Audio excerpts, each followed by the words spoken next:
देखो, अगर कॉर्पोरेशन को जो आपने मुझे बताया बिल्कुल सही बताया, तो मैं आप ही की बात पे बोल रहा हूँ कि जो कॉर्पोरेशन होता है, वो क्या नहीं होता है, क्या नहीं होता है, वो एक नेचुरल पर्सन नहीं होता है। नेचुरल पर्सन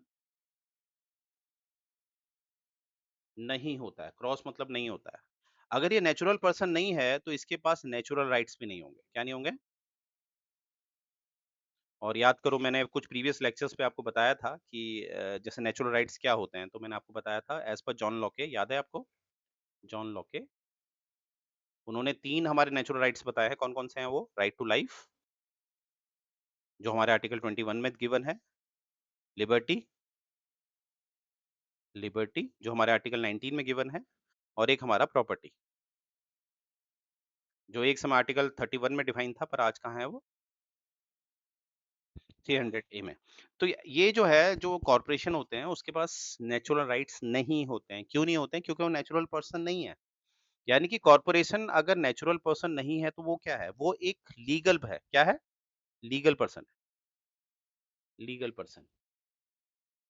यानी कि उसके पास नेचुरल राइट्स नहीं होंगे, पर उसके पास लीगल राइट्स ज़रूर होंगे। तो ये थोड़ा हमें समझना है।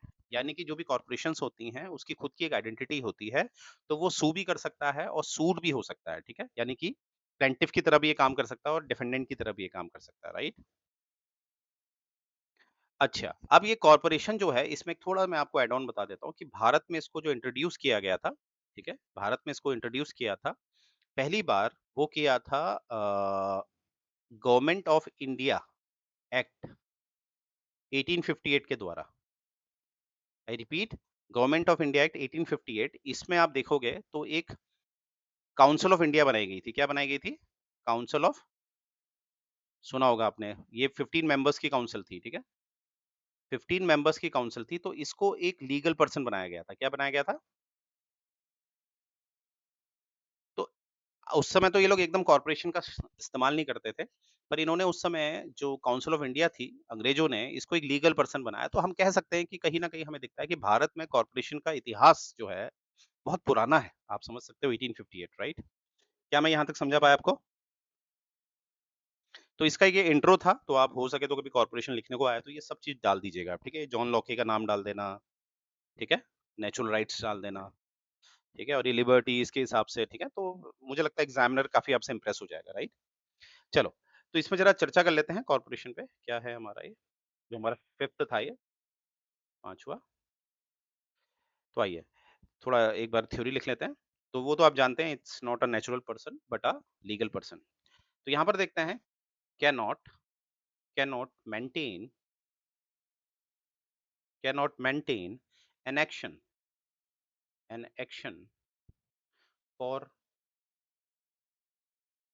Personal wrongs, personal wrongs. Obviously, क्योंकि ये पर्सनल पर्सन तो है नहीं, तो ऑब्वियसली जो भी इसके एक्शंस होंगे, जो एक पर्सनल लेवल पे होंगे, वो ये मैनेज नहीं कर सकता, राइट? ये मेंटेन नहीं कर सकता। Got it? क्योंकि इसे personal, got it? But, but can sue, but can sue for a, for a libel. Libel का क्या मतलब होता है? LIBEL।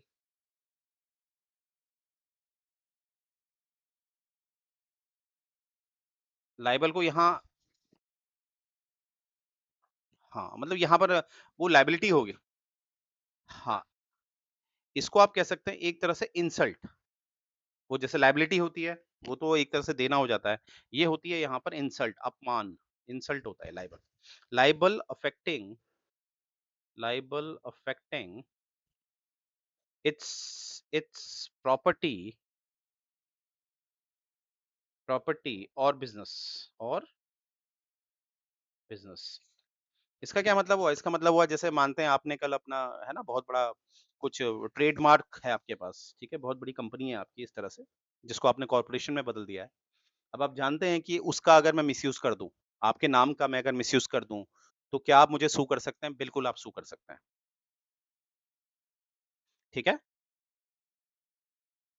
तो ये चीज़ याद रखना और इसका मतलब ये है कि अगर मैं टॉर्ट के हिसाब से देखूँ, तो टॉर्ट के केस में यानी कि कोई भी रॉन्ग डूइंग होती है, टॉर्ट होता है, तो एक कॉर्पोरेशन क्या कर सकता है, आपको सू कर सकता है और इवन आप भी कॉर्पोरेशन को सू कर सकते हैं, ठीक है?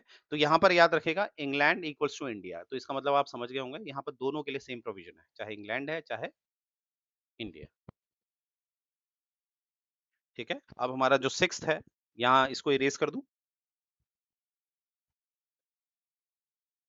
6th हमारा जो है, 1 सेकंड।